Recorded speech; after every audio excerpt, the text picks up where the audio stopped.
25/12/2025।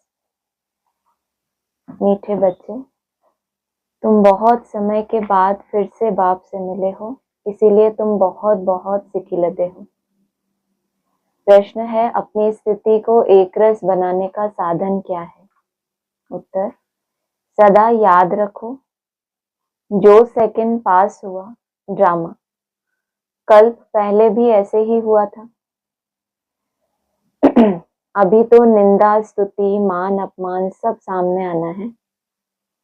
इसलिए अपनी स्थिति को एकरस बनाने के लिए पास्ट का चिंतन मत करो। ओम शांति। रूहानी बच्चों प्रति रूहानी बाप समझा रहे हैं। रूहानी बाप का नाम क्या है? शिव बाबा। वह सब रूहों का बाप है। सब रूहानी बच्चों का नाम क्या है? आत्मा। जीव का नाम पड़ता है, आत्मा का नाम वही रहता है। वैसे बाबा क्या कहते हैं? केवल एक ही आत्मा है जिसकी आत्मा के ऊपर नाम पड़ता है, बाकी सबके नाम कैसे पड़ते हैं? शरीर के आधार से नाम बदलते जाते हैं। यहाँ क्या बोला?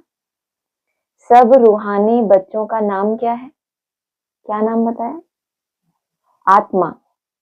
जीव का नाम पड़ता है, आत्मा का नाम वही रहता है। कब? शिव का नाम सदा ही शिव क्यों है? सदैव कल्याणकारी है, वो जन्म मरण में पुनर्जन्म में आता ही नहीं। तो अगर आत्मा सदा ही एक ही कर्तव्य कर रही है तो उसका नाम क्या पड़ेगा? आत्मा का नाम पड़ेगा ना। और बच्चों से बात कर रहे हैं, रूहानी बच्चों से, उनको भी क्या बोला? आत्मा का नाम वही रहता है जैसा वो आत्मा बनते कब है? पूरे कल्प में।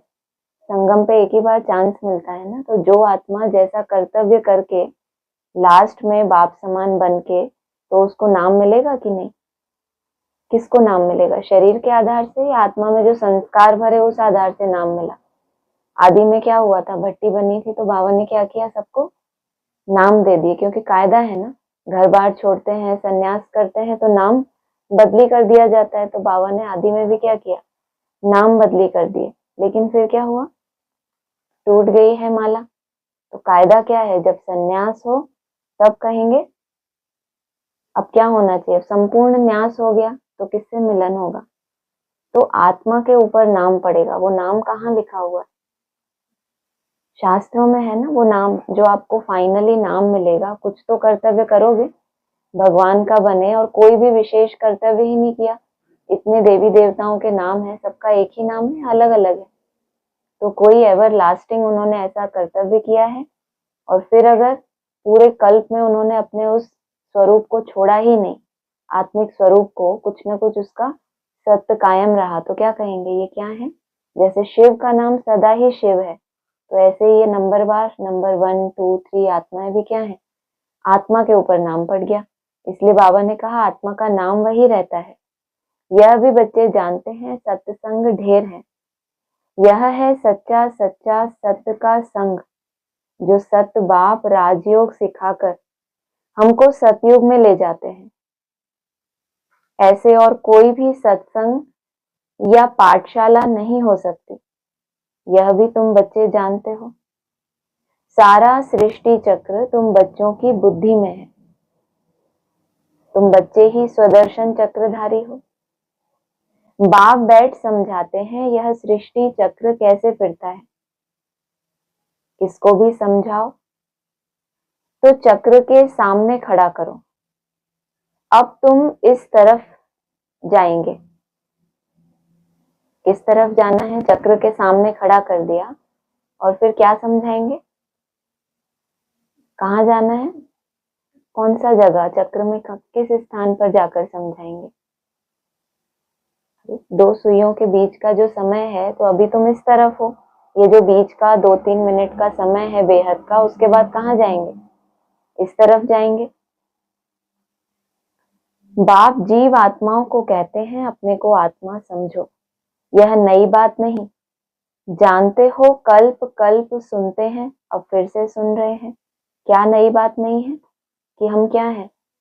भक्ति मार्ग में जो भी सत्संग होते हैं उनमें भी क्या बताते हैं, देह से ही न्यारा करते हैं ना कि ये हम देह नहीं है, ये तो आज नहीं तो कल क्या होगा। माना देह से छूटने के लिए चिंतन करते हैं, लेकिन उस आत्मिक स्वरूप में टिकने का अभ्यास करते हैं। सिर्फ ऐसा अच्छा अच्छा चिंतन करते हैं कि ये संबंधी तो नहीं, हमारे नहीं है। गीता में भी लिखा है ये क्या है, आज नहीं तो कल सब मरे पड़े हैं, तू तो आत्मा है। लेकिन यहाँ क्या समझा है, ये कोई नई बात नहीं है, सुनी है तुमने पहले भी, फिर से सुन रहे हो। तुम्हारी बुद्धि में कोई भी देहदारी बाप टीचर गुरु नहीं है। तुम जानते हो विदेही शिव बाबा हमारा टीचर गुरु है, और कोई भी सत्संग आदि में ऐसी बात नहीं करते होंगे। मधुबन तो यह एक ही है, वो फिर एक मधुबन वृंदावन में दिखाते हैं। वह भक्ति मार्ग में मनुष्यों ने बैठ बनाया है। प्रैक्टिकल मधुबन तो यह है। उस मधुबन का यादगार क्यों दिखाते हैं, क्या बताते हैं, यहाँ क्या यादगार है भक्ति मार्ग में। हाँ, भगवान ने आकर क्या किया, रहस्य लीला माना रास लीला, सबने आपस में क्या किए, संस्कार मिलाने का कर्तव्य किया। तो वो तो हो गया हद का मधुबन। यहाँ क्या बोला, प्रैक्टिकल मधुबन यह है। तुम्हारी बुद्धि में है हम सतयुग त्रेता से लेकर पुनर्जन्म लेते लेते अभी संगम पर आकर खड़े हुए हैं पुरुषोत्तम बनने के लिए।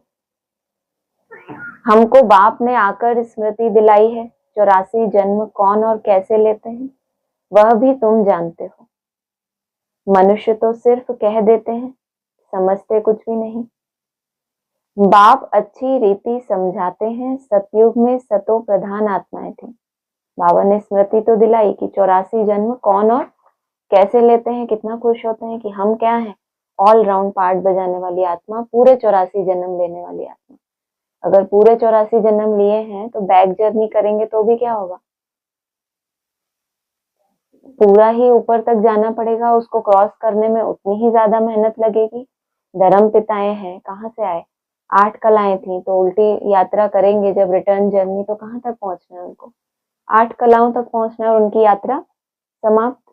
और तुम यात्रा, अमरलोक की यात्रा क्या बताया, कितनी लंबी यात्रा है।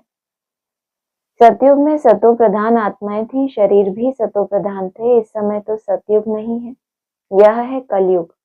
गोल्डन एज में हम थे, फिर चक्र लगाकर पुनर्जन्म लेते लेते हम आयरन एज में आ गए। फिर से चक्र जरूर लगाना है। अभी जाना है अपने घर। तुम सिकीलधे बच्चे हो ना। सिकीलधे उनको कहा जाता है जो गुम हो जाते हैं, फिर बहुत समय बाद मिलते हैं। तुम गुम हो जाते हो, या बाबा ने क्या बोला है, तुमको राजाई का वर्षा देकर बाप क्या करते हैं, गुम हो जाते हैं, बोला है ना मुरली में। तो यहाँ क्या बोल रहे हैं, तुम गुम हो जाते हो मतलब कहाँ चले जाते हो। हाँ, तुम्हारी स्मृति खो जाती है, तो जैसे कि भूल गए अपने घर को। फिर बहुत समय बाद मिलते हैं, तुम 5000 वर्ष के बाद आकर मिले हो। तुम बच्चे ही जानते हो यह वही बाबा है जिसने 5000 वर्ष पहले इस सृष्टि चक्र का हमको ज्ञान दिया था, स्वदर्शन चक्रधारी बनाया था।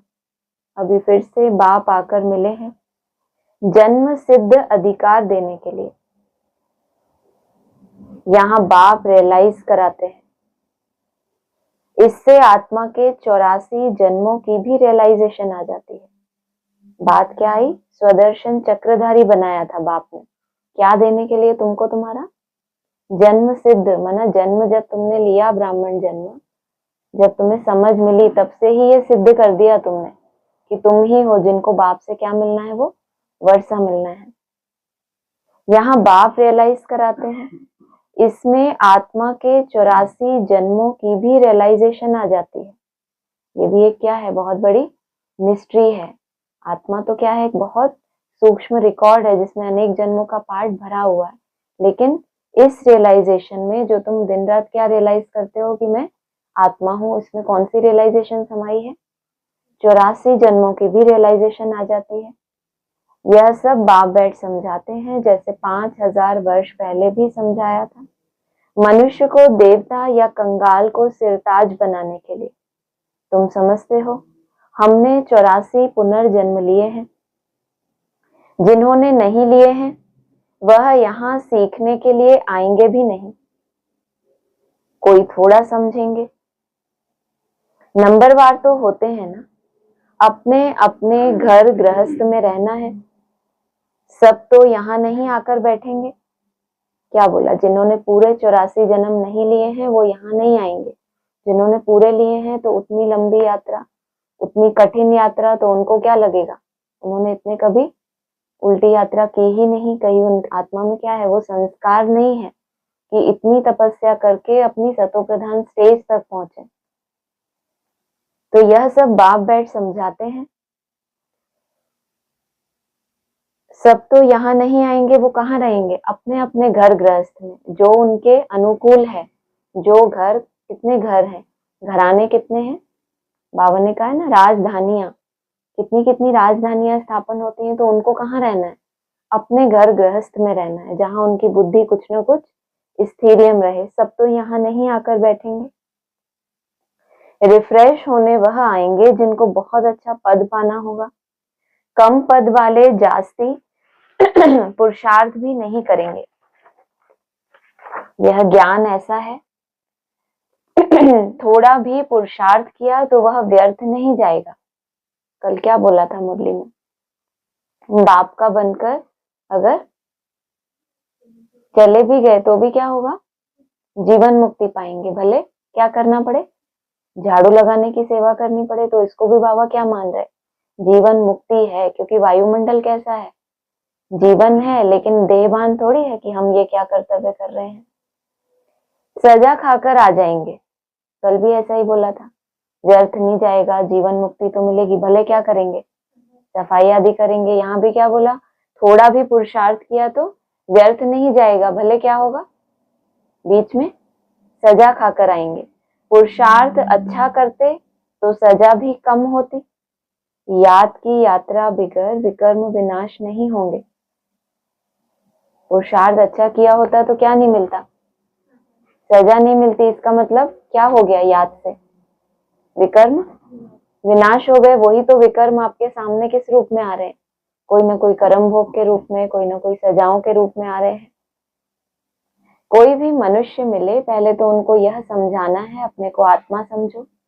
यह नाम तो पीछे शरीर पर मिले हैं। किसको बुलाएंगे? शरीर के नाम पर।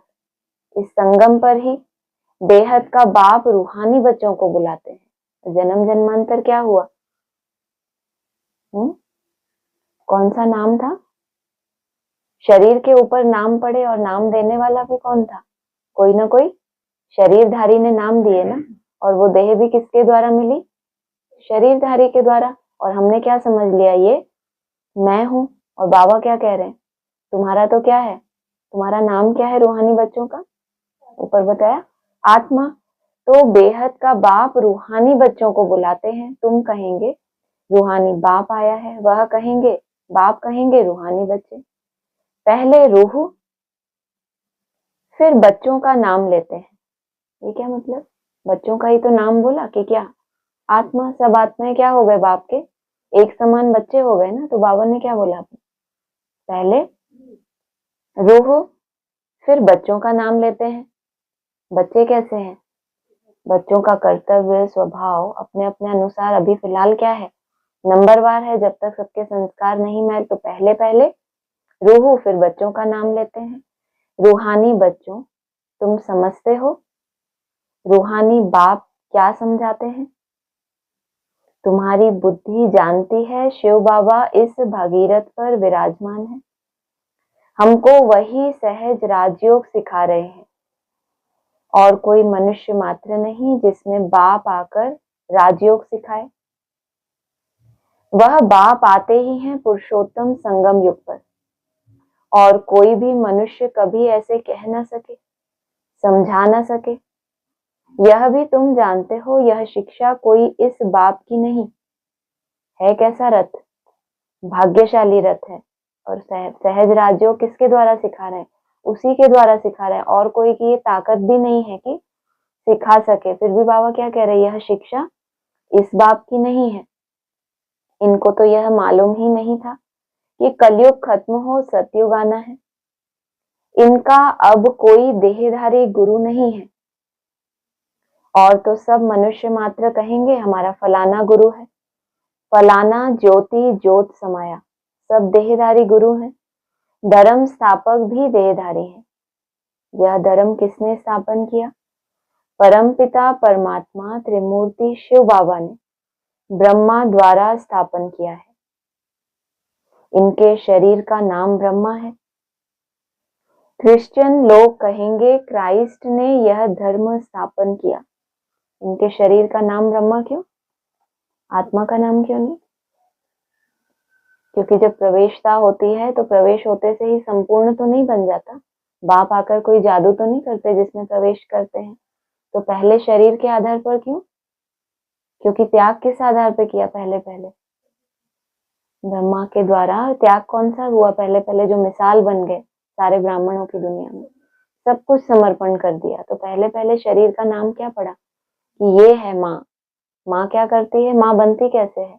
पहले क्या बनती है माँ बनने से पहले? समर्पण। बन्नी बनती है, तो जिसकी बन्नी बनती है उसके लिए अपना घर बार सब कुछ पुराना क्या करती है? त्याग कर देती है। तो बाप स्वीकार करता है कि ये किस योग्य है? ये माँ है। तो नाम पड़ा शरीर का ब्रह्मा। क्रिश्चियन लोग कहेंगे क्राइस्ट ने यह धर्म स्थापन किया। वह तो देहधारी है, चित्र भी है। इस धर्म के स्थापक का चित्र क्या दिखाएंगे? शिव का ही दिखाएंगे। शिव के चित्र भी कोई बड़े कोई छोटे बनाते हैं। है तो वह बिंदी ही। नाम रूप भी है परंतु अव्यक्त है। कितनी जगह कहते हैं भगवान क्या है? नाम रूप से न्यारा है। चित्र कैसे बनाते हैं? कोई छोटे कोई बड़े। है तो वह क्या? बिंदी। शिव क्या है? बिंदी। यहाँ क्या बोला? नाम रूप भी है परंतु कैसा है? अव्यक्त।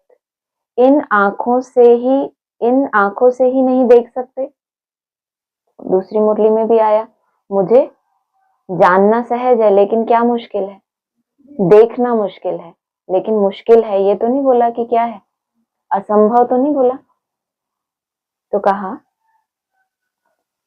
शिव बाबा तुम बच्चों को राज्य भाग्य देकर गए हैं, तब तो याद करते हैं ना।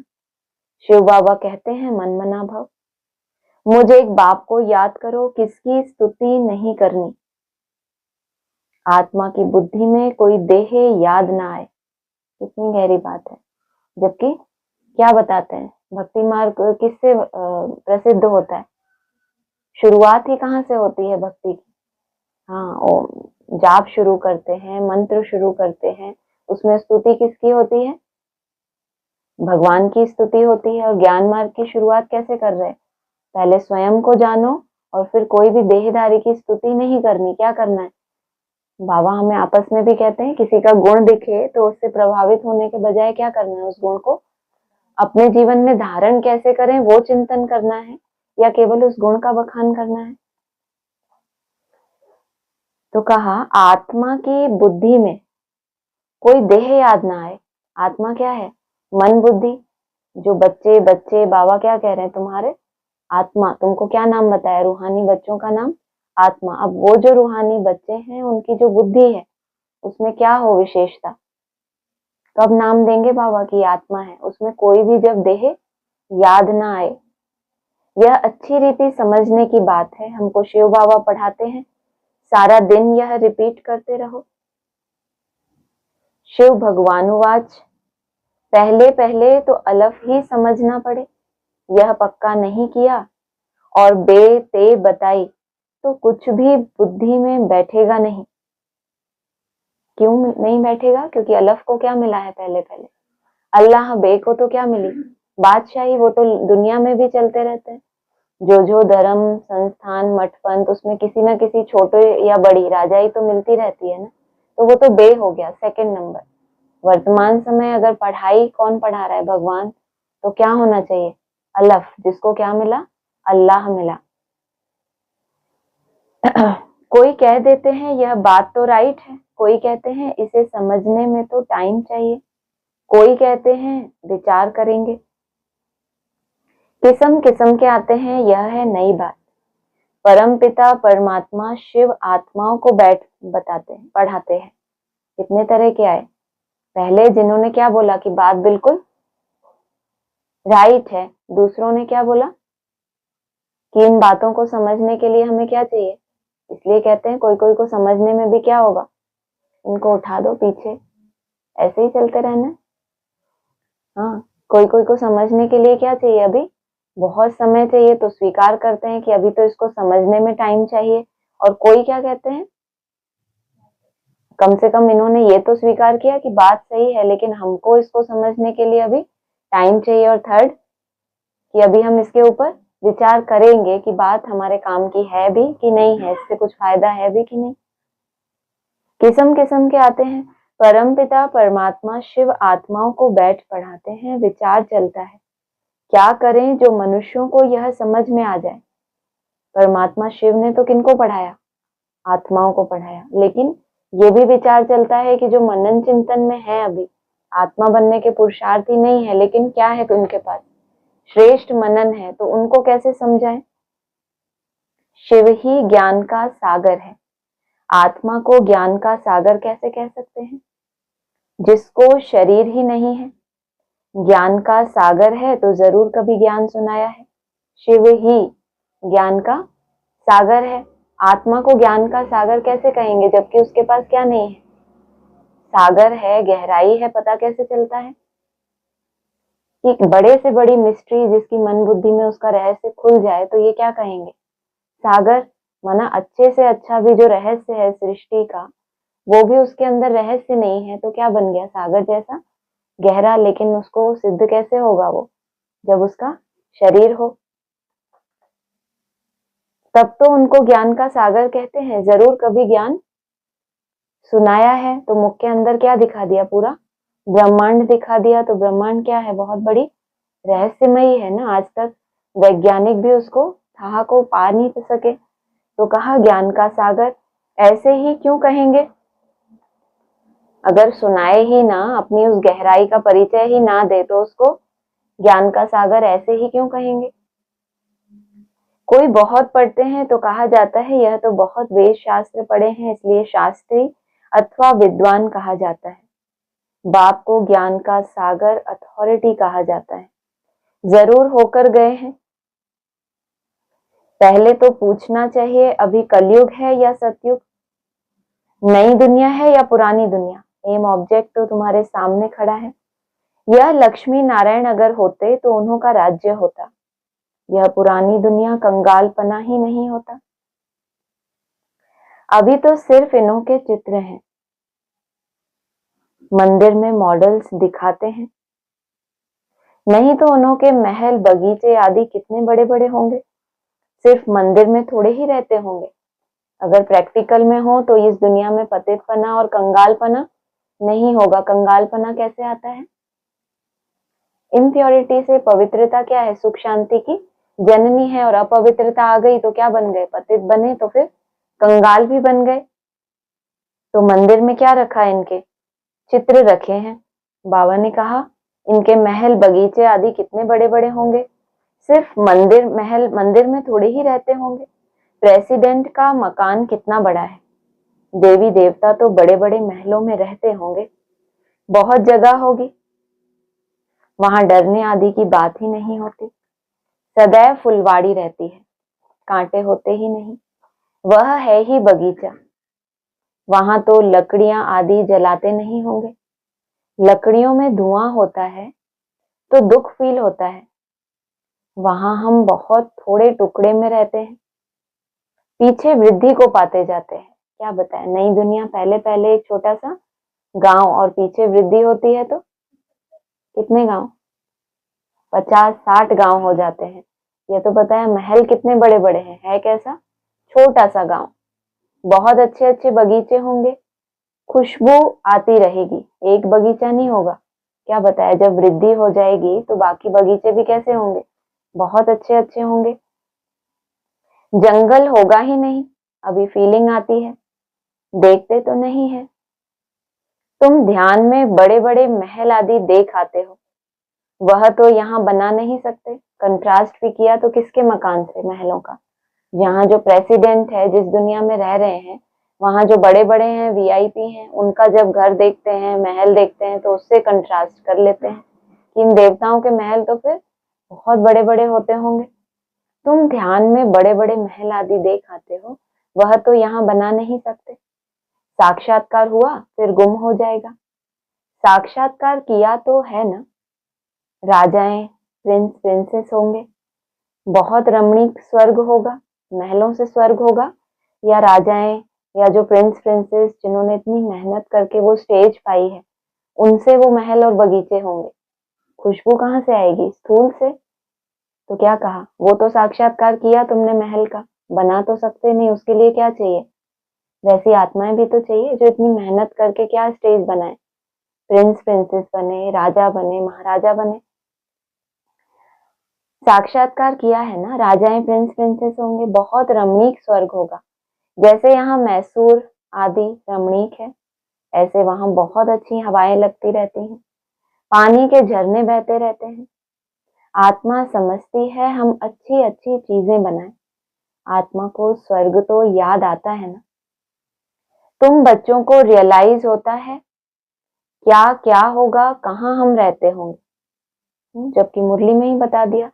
क्या बताया? तुम्हारी राजधानी कहाँ स्थापन होगी? यमुना किनारे, दिल्ली में। लेकिन यहाँ क्या बोला?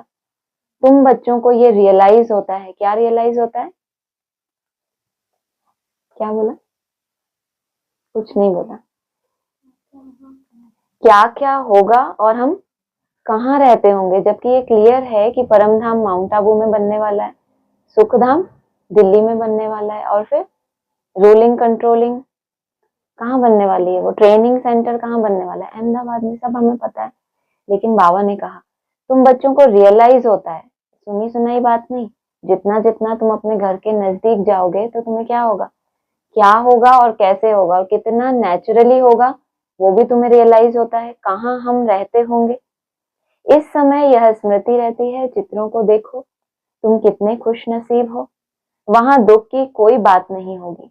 हम तो स्वर्ग में थे, फिर नीचे उतरे, अब फिर स्वर्ग में जाना है। कैसे जाएं?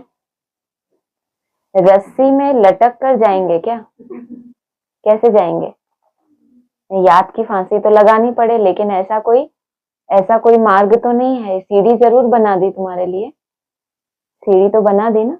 उल्टा कैसे दिखती है? सांप की तरह सीढ़ी। दुनिया में खेल भी खेलते हैं, कौन सा? सांप सीढ़ी। तो उसी हिसाब से बाबा ने भी क्या बना दिया, उल्टी सीढ़ी चढ़ने के लिए खेल है, तो कोई रस्सी तो नहीं है।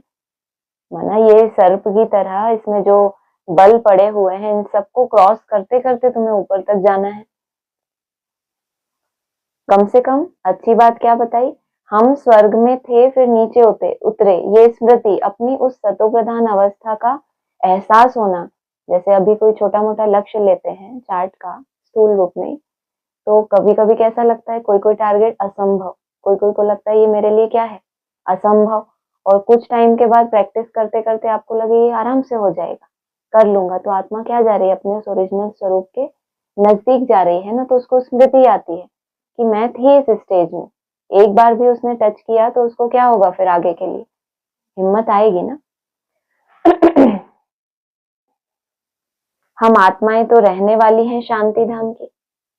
बाप ने स्मृति दिलाई है, अब तुम फिर देवता बन रहे हो और दूसरों को बना रहे हो। कितने घर बैठे भी साक्षात्कार करते हैं। बांधेलियों ने कभी देखा थोड़े ही है कैसे आत्मा को उछल आती है। अपना घर नजदीक आने से आत्मा को खुशी होती है। सोचो किनकी बात बता रहे हैं, जिन्होंने बाबा को कभी देखा भी नहीं है। कैसी हैं ये बांधेलियां, लेकिन ये आत्माएं कहाँ जा रही हैं, अपने घर के नजदीक, तो उनको उछल आती है। अपना घर नजदीक आने से आत्मा को खुशी होती है। समझते हैं बाबा हमको ज्ञान देकर श्रृंगारने आए हैं। आखिरी एक दिन अखबारों में भी पड़ेगा। अभी तो स्तुति, निंदा, मान, अपमान सब सामने आता है। जानते हैं कल्प पहले भी ऐसे हुआ था। जो सेकंड पास हो गया उसका चिंतन नहीं करना होता। कितनी जल्दी बिंदी लगानी होती है। कोई भी स्थिति परिस्थिति बनती है तो बाबा क्या चाहते हैं, कितना टाइम लगे आपको स्टॉप करने। बीती माना क्या, जो कल हो गया उसको बीती कहें, या थोड़ी देर पहले कोई परिस्थिति बनी और अगले ही सेकंड हमने क्या सोचा, नथिंग न्यू, फुल स्टॉप। तो क्या हो गया, आपने 1 सेकंड पहले भी जो बीत गया इसको भी क्या कर दिया, ब्रेक लगा दिया। अखबारों में कल पहले भी ऐसे पढ़ा था, फिर पुरुषार्थ किया जाता है, हंगामा तो जो हुआ था सो हो गया, नाम तो हो गया ना किसी, है ना, हंगामा हो गया और बाबा क्या कह रहे हैं, नाम तो हो गया ना, किसी भी रूप में हो। तुम निंदा से डरते हो इसलिए तुम्हें लगता है अरे बाप रे ये क्या हो गया, बाबा क्या कह रहे हैं, नाम तो हो गया ना। कोई पढ़ते हैं कोई नहीं, फिर तुम, नाम तो हो गया ना, फिर तुम रिस्पॉन्ड करते हो, कोई पढ़ते हैं कोई नहीं पढ़ते, फुर्सत नहीं मिलती और कामों में लग जाते हैं। अभी तुम्हारी बुद्धि में है, यह बेहद का बड़ा ड्रामा है। टिक टिक चलती रहती है, चक्र फिरता रहता है। 1 सेकंड में जो पास हुआ फिर 5000 वर्ष बाद रिपीट होगा।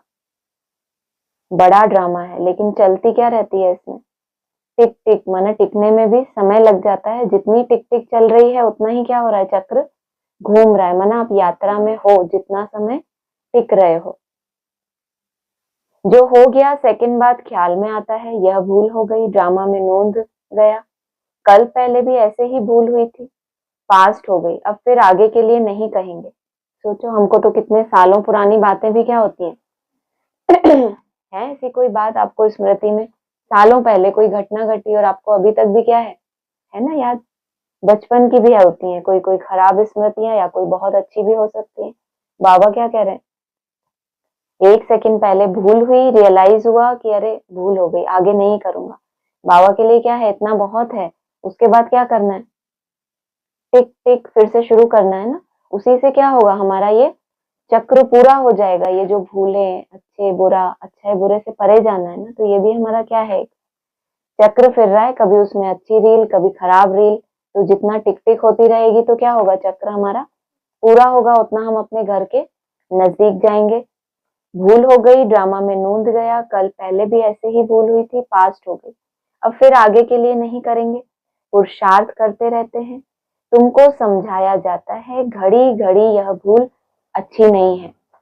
क्या स्लोगन बताया, एक बार जो भूल हो वो दोबारा ना हो, तो इसको बाबा क्या कहते हैं, क्या कहते हैं, भूल नहीं कहेंगे, नहीं, एक बार जो गलती हुई वो दोबारा ना हो, तो इसको बाबा क्या कहते हैं, तीव्र पुरुषार्थी।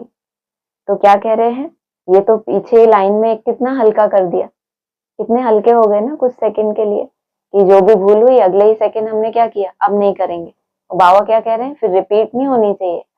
दिल से किया हुआ रियलाइजेशन एक बार का ही काफी है, या उसको बार बार घोटना पड़ता है।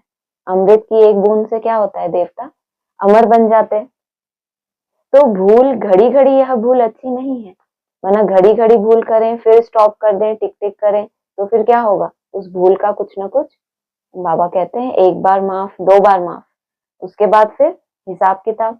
यह कर्म अच्छा नहीं है, दिल खाती रहेगी, हमसे यह खराब काम हुआ, फिर टिक टिक होगी भी नहीं। बार बार आपकी दिल खाती रहेगी तो फिर टिक सकोगे। दिल से रियलाइज किया तो पश्चाताप भी क्या है, एक जैसे योग अग्नि है, ऐसे पश्चाताप, ताप माना अग्नि, उसमें भी आपके कुछ ना कुछ हिसाब किताब भस्म हो जाते हैं। दिल खाती होगी, हमसे यह खराब काम हुआ, बाप समझानी देते हैं ऐसे नहीं करो, किसको दुख होगा, मना की जाती है, बाप बतला देते हैं यह काम नहीं करना, बिगर पूछे चीज उठाया उसको चोरी कहा जाता है, ऐसे काम मत करो, कड़वा मत बोलो। आजकल दुनिया देखो कैसी है, कोई नौकर पर गुस्सा किया तो वह भी दुश्मनी करने लग पड़ते हैं। है क्या, नौकर नो करने वाला है, हाँ जी करने वाला नहीं है, तभी तो क्या बोला, नाना करने से क्या बन जाएंगे, नौकर। तो नो कर रहे हैं ना, लेकिन उनको भी कोई समझानी दो तो क्या होगा, दुश्मनी करने लग पड़ते हैं। वहां तो शेर बकरी आपस में चीर खंड रहते हैं, लून पानी और शीर खंड। सतयुग में सब मनुष्य आत्माएं आपस में शीर खंड रहती हैं, और इस रावण की दुनिया में सब मनुष्य लून पानी है, बाप बच्चा भी लून पानी। काम महाशत्रु है ना, काम कटारी चलाए एक दो को दुख देते हैं, यह सारी दुनिया लून पानी है। भले कितना गहरा संबंध है, बाप और बच्चे का। और सतयुग में शेर और बकरी, कितना अलग अलग उनका वो होता है, उनका कोई मैच है इनका आपस में, लेकिन फिर भी कैसे हैं, शीरखंड। और यहाँ क्या है, बाप और बच्चा है, फिर भी कैसे हैं, लून पानी। सतयुगी दुनिया शीरखंड है। इन बातों से दुनिया क्या जाने, मनुष्य तो स्वर्ग को लाखों वर्ष कह देते हैं, तो कोई बात बुद्धि में आ न सके। जो देवताएं थे उन्हों को ही स्मृति में आता है। तुम जानते हो यह देवता सतयुग में थे, जिसने 84 जन्म लिए हैं वही फिर से आकर पढ़ेंगे और कांटों से फूल बनेंगे। यह बाप की एक ही यूनिवर्सिटी है, इनकी ब्रांचेस निकलती रहती हैं। खुदा जब आएगा तब उनके खिदमतगार बनेंगे, जिनके द्वारा खुद खुदा राजाई स्थापन करेंगे। कितना बड़ा भाग्य, जब खुदा आए और तुम क्या बनो, उनके खिदमतगार बनो, और फिर खुदा खुद खुदा राजाई स्थापन करेंगे। किनके द्वारा, वो जो उसके खिदमतगार बने हैं। तुम समझते हो हम खुदा के खिदमतगार हैं। परिभाषा क्या बताई है मुरली में, खुदाई खिदमतगार उनको कहेंगे जो साकार मुरली में आया था। हाँ, बहुत सुंदर।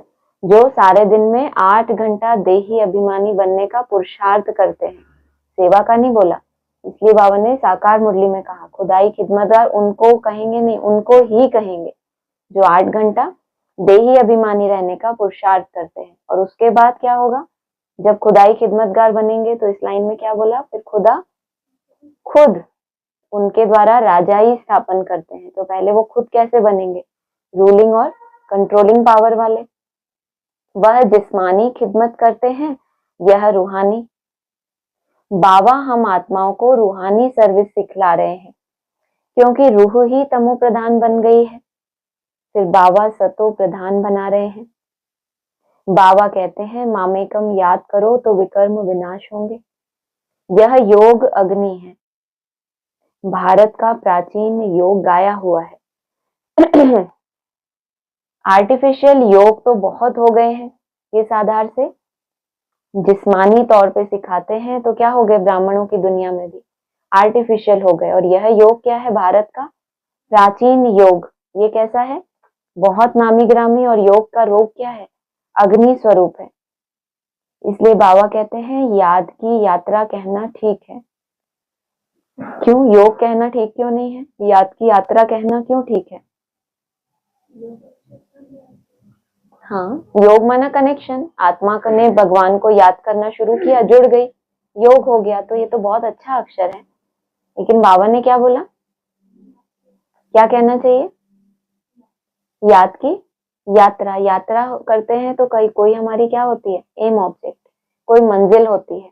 और योग की, बाबा कहते हैं सन्यासी क्या करते हैं, जमीन के अंदर चले जाते हैं, सब छोड़ देते हैं। और बाबा ने सन्यास की परिभाषा क्या बताई, नहीं संन्यास्त संकल्पो योगी भवति कश्चन। बाबा मानता ही नहीं, जब तक संकल्पों का, सर्व संकल्पों का जिसने त्याग नहीं किया वो योगी हो ही नहीं सकता। तो वो कैसा हो गया, योग आर्टिफिशियल हो गया। और याद की, अगर याद कर रहे हो और आप यात्रा करते करते क्या निशानी होनी चाहिए, पीछे बताया था ना, घर नजदीक आता जाता है तो आत्मा को क्या होता है, उछल आती है। बांधेलियां हैं, घर में बैठी हैं, लेकिन घर के कहाँ जा रही हैं, नजदीक जा रही हैं, तो यात्रा पर है ना।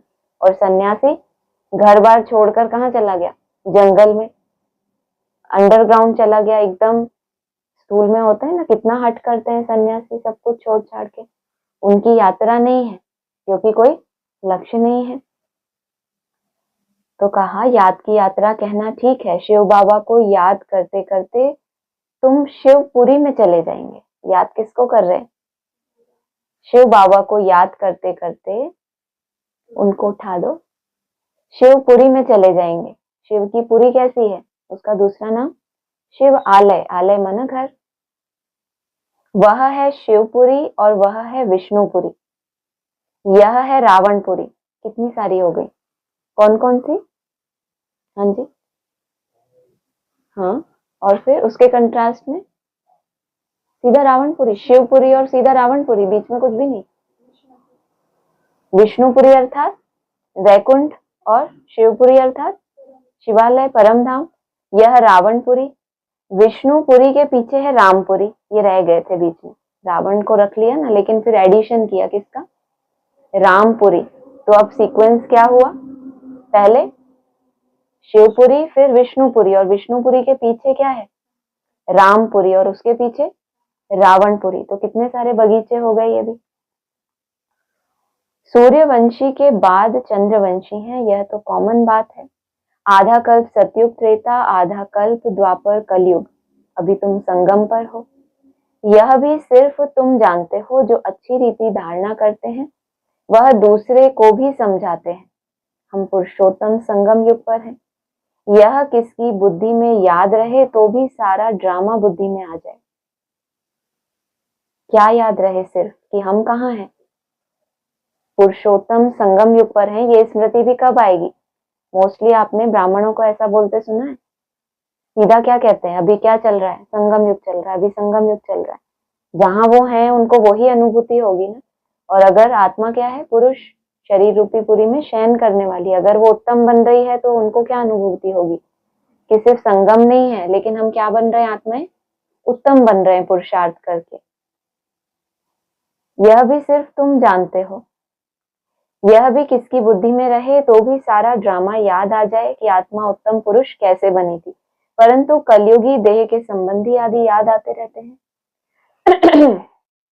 बाप कहते हैं तुमको याद करना है एक बाप को, सर्व का सदगति दाता राजयोग सिखलाने वाला एक ही है। इसीलिए बाबा ने समझाया है शिव बाबा की ही जयंती है, जो सारी दुनिया को पलटाते हैं। पलटाते हैं, बदलते हैं नहीं बोलते, पलटते हैं चीज तो क्या हो जाता है, ऊपर का नीचे और नीचे का ऊपर, माना पलटा कर देते हैं। शिव बाबा की ही जयंती है। जब जयंती होती है तो उसकी निशानी बताई, सारी दुनिया कैसी पलट जाती है, पूरी दुनिया को ही पलटा देते हैं। तुम ब्राह्मण ही जानते हो। अभी हम पुरुषोत्तम संगम युग पर हैं। जो ब्राह्मण है उनको ही रचयिता और रचना का ज्ञान बुद्धि में है।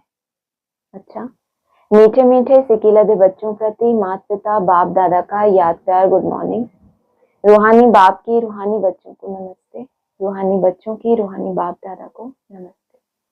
धारणा के लिए सार है, कोई भी ऐसा कर्म नहीं करना जिससे किसी को दुख हो, कड़वे बोल नहीं बोलने, बहुत बहुत शीरखंड होकर रहना है। किसी भी देहधारी की स्तुति नहीं करनी, बुद्धि में रहे हमको शिव बाबा पढ़ाते हैं, उस एक की ही महिमा करनी है। रूहानी खिदमतगार बनना है। वरदान है शुद्ध संकल्प के व्रत द्वारा वृत्ति का परिवर्तन करने वाले, दिल तख्त नशीन भव। पहले पहले व्रत कौन सा लिया, निसंकल्प का नहीं बताया। पहला व्रत शुद्ध संकल्प के व्रत द्वारा पहले क्या चेंज करेंगे, व्रत से वृत्ति का परिवर्तन। बाप दादा का दिल तख्त इतना प्योर है, जो इस तख्त पर सदा प्योर आत्माएं ही बैठ सकती हैं। सोचो, एवर प्योर है वो, लेकिन हम आत्माएं एवर प्योर होती हैं।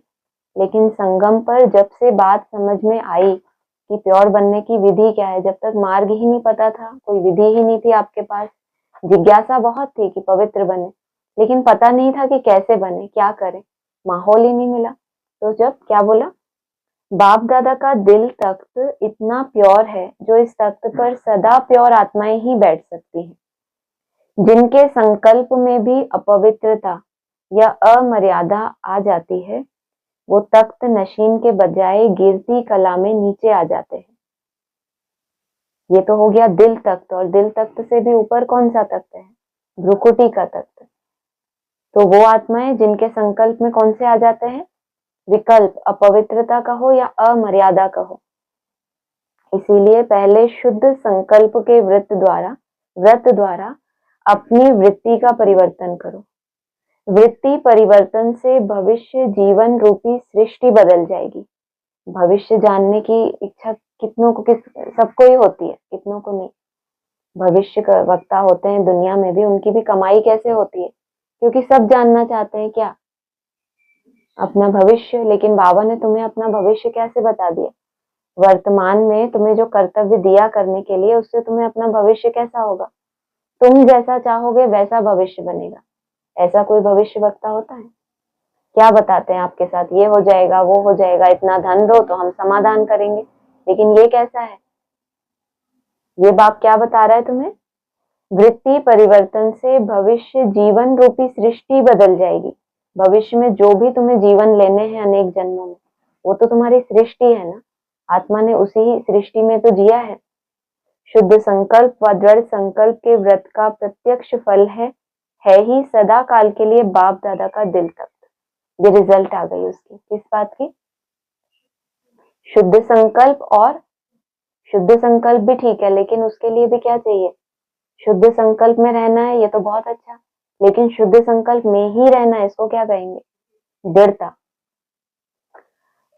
शुद्ध संकल्प व दृढ़ संकल्प के व्रत का प्रत्यक्ष फल है ही सदा काल के लिए बाप दादा का दिल तख्त। स्लोगन है, जहां सर्व शक्तियां साथ हैं वहां निर्विघ्न सफलता है ही। कहाँ तो बहुत विघ्न पड़ रहे हैं, फिर लास्ट में जाके थक हार के किसी किसी की यात्रा में मुश्किलें ही इतनी आती हैं कि जब सफलता भी मिलती है तो उनको उतनी कोई खुशी मिलती ही नहीं, क्योंकि टॉर्चर इतना हो गए। इसलिए बाबा कहते हैं इतनी सजाएं खाई और छोटा सा कोई पद मिल गया तो उनको कोई नशा चढ़ेगा। इसको कहते हैं मानी मोचरा, माना मान भी मिला और मोचरा भी मिला। अव्यक्त इशारे हैं, अंतःवाहक स्थिति अर्थात कर्म बंधन मुक्त, कर्मातीत स्थिति का वाहन अर्थात अंतिम वाहन, जिस द्वारा ही सेकंड में साथ में उड़ेंगे। इसके लिए सर्व हदों से पार बेहद स्वरूप में बेहद के सेवाधारी, सर्व हदों के ऊपर विजय प्राप्त करने वाले, हदों से ऊपर उठे, कर्म है लेकिन कर्म बंधन से मुक्त होके क्या मिला आपको? कर्मातीत स्थिति होती है तो क्या मिल जाता है आपको? वाहन। दुनिया में क्या कह देते हैं, क्या करते हैं? Astral travel. माना हम क्या करते हैं, उसको हिंदी में क्या कहते हैं? सूक्ष्म जगत की यात्रा। तो कर्मातीत स्थिति क्या है? अपने आप में क्या दिलाती है आपको? वाहन दिला देती है। तो सेकंड में क्या होगा? उड़ेंगे। उसके लिए कंडीशन, हदों से पार बेहद स्वरूप में बेहद के सेवाधारी, सर्व हदों के ऊपर विजय प्राप्त करने वाले विजयी रत्न बनो, तभी अंतिम कर्मातीत स्वरूप के अनुभवी स्वरूप बनेंगे। कर्मातीत अवस्था की भी कितनी अवस्थाएं हैं, लेकिन अंतिम कर्मातीत स्वरूप जो है उसके अनुभवी बनना है। कर्मातीत अवस्था की भी लास्ट स्टेज क्या हो सकती है? अच्छा, ओम शांति। हाँ जी, किसी को ऑनलाइन कुछ बोलना है तो बोलिए, तो फिर हम डायरी में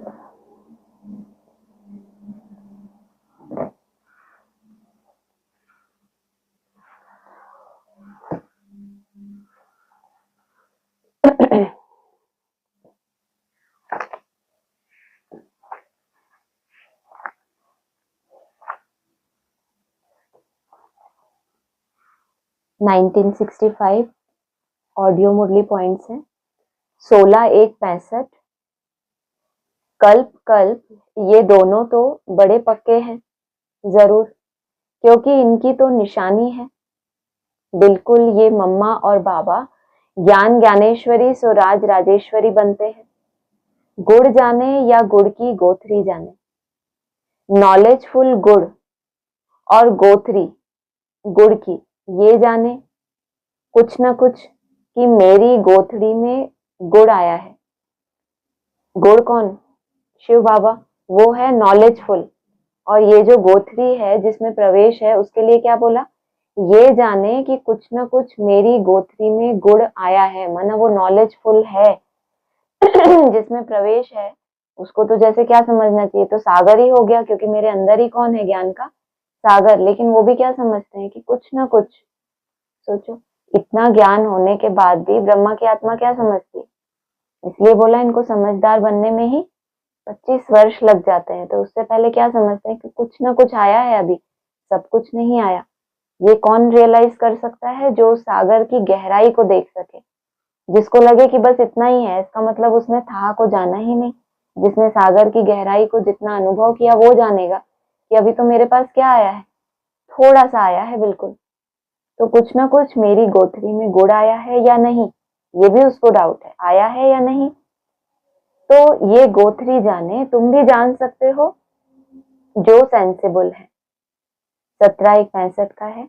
ब्रह्मपुत्री जो ब्रह्मा नदी है वो जाकर के सागर से मिलती है कलकत्ते की तरफ।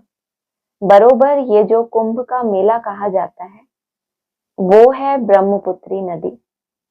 पानी है और वो सागर है, वहां जाकर मिलते हैं तो वहां स्नान जाकर करते हैं, उनको ही कुंभ कहा जाता है।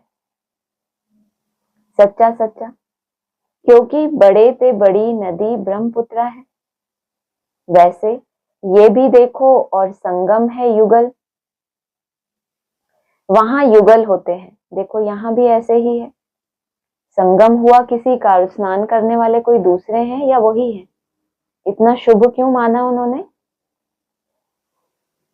कि लंबे समय से क्या था, संस्कार मिलन के लिए पुरुषार्थ चल रहा था। अब वो समय आया संगम का कि नदी और सागर के संस्कार मेल खा गए, तो अभी हम भी क्या करें, उस संगम में कैसे संस्कार मिलाए वो जाने, उसकी गहराई में जाएं। डुबकी लगाना माना क्या करना, डुबकी लगाना। एक तो होते हैं कि वो जल के अंदर ही क्या लगाते हैं, समाधि, कि वहीं बैठ के जाने कि आखिर मिले तो मिले कैसे संस्कार। और भक्त क्या करते हैं, थोड़ी सी डुबकी लगाई कहीं डूब ना जाए तो फिर बाहर आ जाते हैं, तो उतनी गहराई जान सकेंगे। तो कहा ये भी देखो और संगम है युगल, वहां युगल होते हैं। देखो यहाँ भी ऐसे है, ये ब्रह्मा, ये भी तो ज्ञान की नदी ठहरी, सागर तो नहीं कहेंगे। तो इसका और ज्ञान सागर का मेला है। आत्मा और परमात्मा का क्या हो गया, ये ब्रह्मा पहली पहली ज्ञान की नदी, और परमात्मा के साथ जब संस्कार मिलकर एक हो गया, नेक्स्ट टू गॉड हो गया, तो वो समय कैसा होगा। तो उसको जानने के लिए गहराई में जाने की कोशिश करेंगे ना। जो जानेंगे, जो बन गए वो तो समा गए, वो तो युगल रूप हो गए।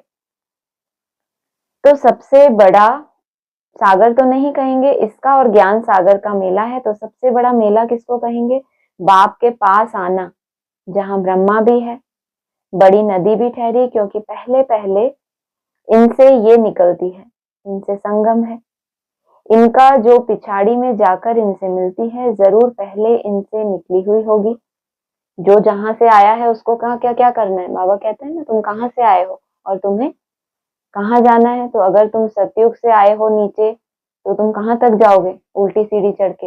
एकदम सतयुग आदि तक जब तक नहीं पहुंचोगे तुमको राहत नहीं आएगी। और धर्म पिताएं यात्रा करके 8 कला तक जाएंगे, तो ये इनसे निकलती है, तो इसको पहुंचना भी कहाँ तक है, उसी के साथ ही संस्कार मिलाना है। ऐसे नहीं कि नीचे वालों के साथ संस्कार मिल गए तो बहुत हम श्रेष्ठ बन गए।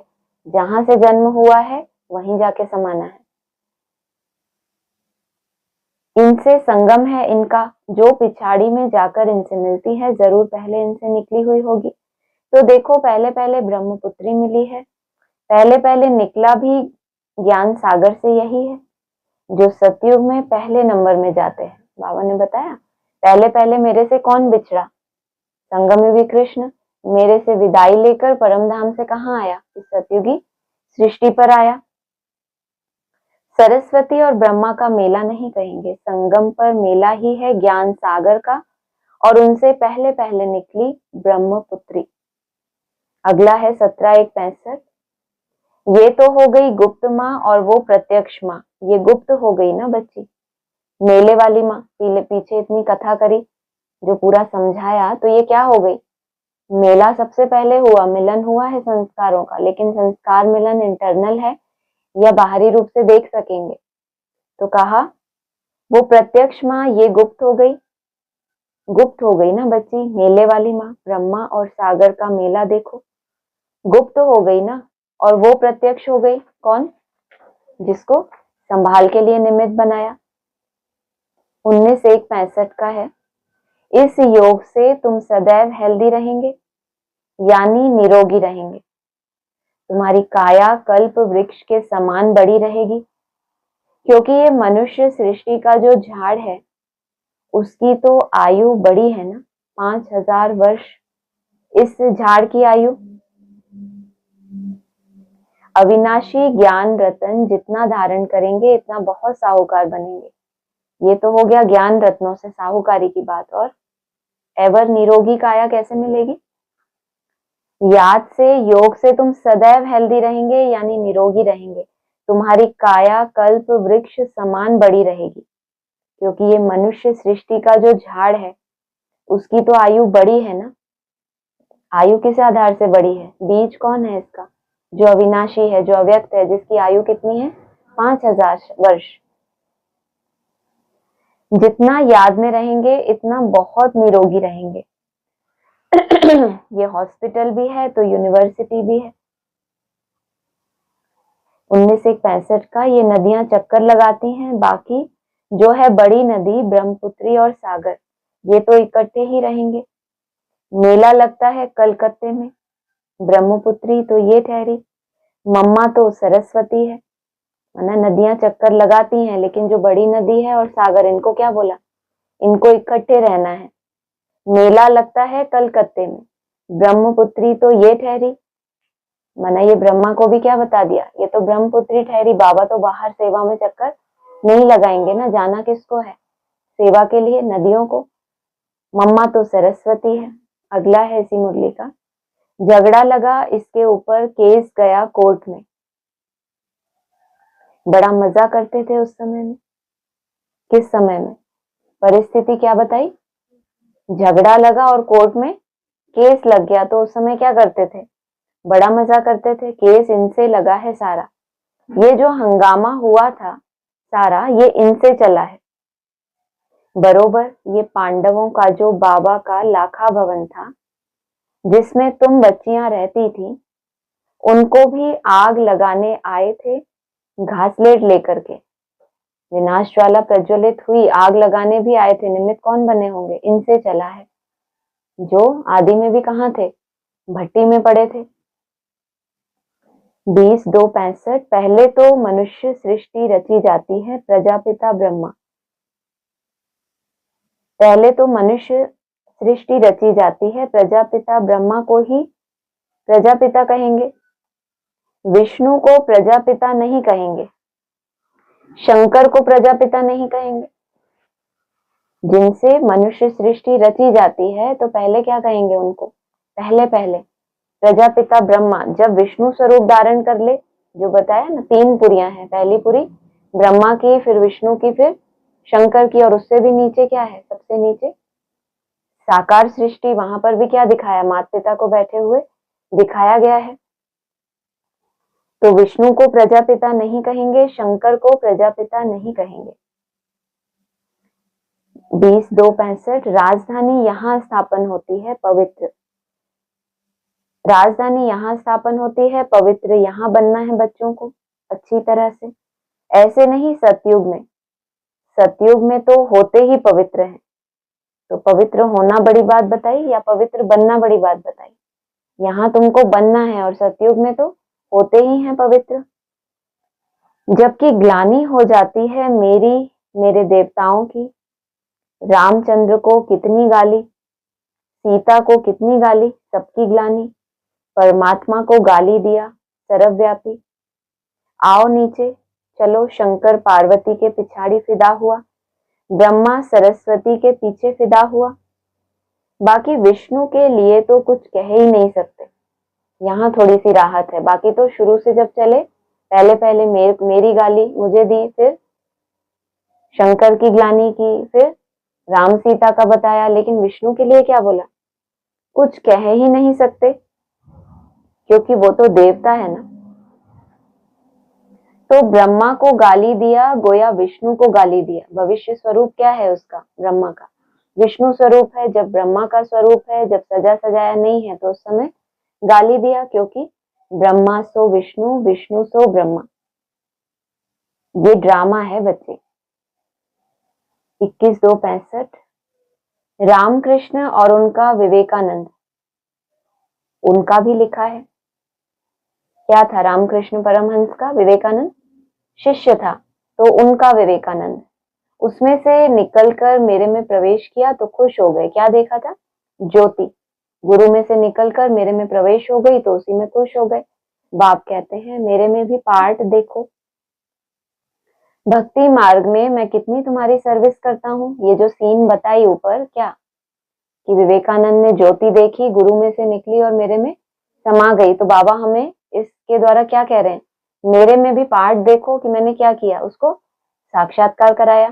कितनी तुम्हारी सर्विस करता हूँ, जो जो मेरी या देवताओं की या जो कुछ मैं इनकी उनकी शुभ कामना पूर्ण करता हूँ। देखो कितना पार्ट है उनका। ऊपर रहते हुए भी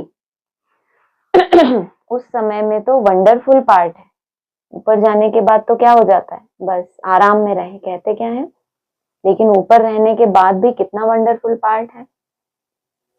हम सबको सुखी करके फिर छिपाए देते हैं। किसको? खुद को क्या करते हैं, हमसे छुपाए देते हैं। और हमसे क्या बोला मुरली में कि तुम क्या हो जाते हो, गुम हो जाते हो। और यहाँ बोल रहे हैं छिपाए देते हैं। सबसे पहले पहले बाबा का पीछे है ब्रह्मा विष्णु, ब्रह्मा से विष्णु, विष्णु से ब्रह्मा बनते हैं। बस भाई शंकर का पार्ट बिल्कुल थोड़ा एकदम, इसलिए शिव शंकर लिख दिया, क्योंकि इन दोनों का बस बाबा तो जन्म ही नहीं लेता, उनका शरीर नहीं, उनको सूक्ष्म वतन में एक बारी बस, इतना थोड़ा सा पार्ट है शंकर का जो सूक्ष्म वतन में बैठा है, जन्म नहीं लेता, लेकिन एक ही बार का पार्ट है। कब? लास्ट में। जो क्या बोला है, शंकर की प्रेरणा से विनाश हुआ। बच्चे ये भी नहीं जानते शिव अलग है। अरे उनका चित्र ही अलग है, स्टार है या लिंग, और वो सूक्ष्म वतन में उनको शरीर है। शिव का चित्र अलग, क्या बताया, स्टार है या लिंग, और वो सूक्ष्म वतन में जो देवता बैठा है, क्या नाम, शंकर, उनका शरीर है। नाग सर्प डालते हैं। अगला है इसी मुरली का, त्रिमूर्ति भी है यहाँ, ब्रह्मा विष्णु शंकर, देव देव महादेव। ये तीनों में फिर ब्रह्मा का नाम ऊंचा क्यों गाते हैं, त्रिमूर्ति फिर ब्रह्मा कह देते हैं। ब्रह्मा तो यहाँ ही हुआ जिसके रथ में आते हैं, यहाँ वो तो फिर भी सूक्ष्म वतन में। विष्णु वो तो बड़ा सजा हुआ अच्छी तरह से, उनको देवता कहते हैं। शंकर को भी देवता कहते हैं। अच्छा, ब्रह्मा को देवता कहना चाहिए क्योंकि वो तो प्रजापिता, वो तो मनुष्य चाहिए वो तो देवता है। कौन? ब्रह्मा। और किसका कंट्रास्ट किया, एक ब्रह्मा है वो तो देवता, उसको कहना चाहिए, लेकिन पूजा होती नहीं है क्योंकि उस समय तक सजा सजाया नहीं है। फिर भी प्रजापिता से कैसा है, ऊपर है। तो प्रजापिता तो वो तो मनुष्य चाहिए, और वो तो देवता है, वो सूक्ष्म वतन की कम से कम तीसरी पुरी में तो है। लक्ष्मी नारायण के दो रूप विष्णु हो गया, शंकर भी तो सूक्ष्म वतन में। अभी रथ चाहिए ना, वो गाया हुआ है प्रजापिता ब्रह्मा द्वारा परमात्मा सृष्टि रचते हैं। तो देखो कितनी हस्ती ऊंची, शिव बाबा तो निराकार है, वो हस्ती बिगर कुछ कर नहीं सकते। अच्छा, ओम शांति।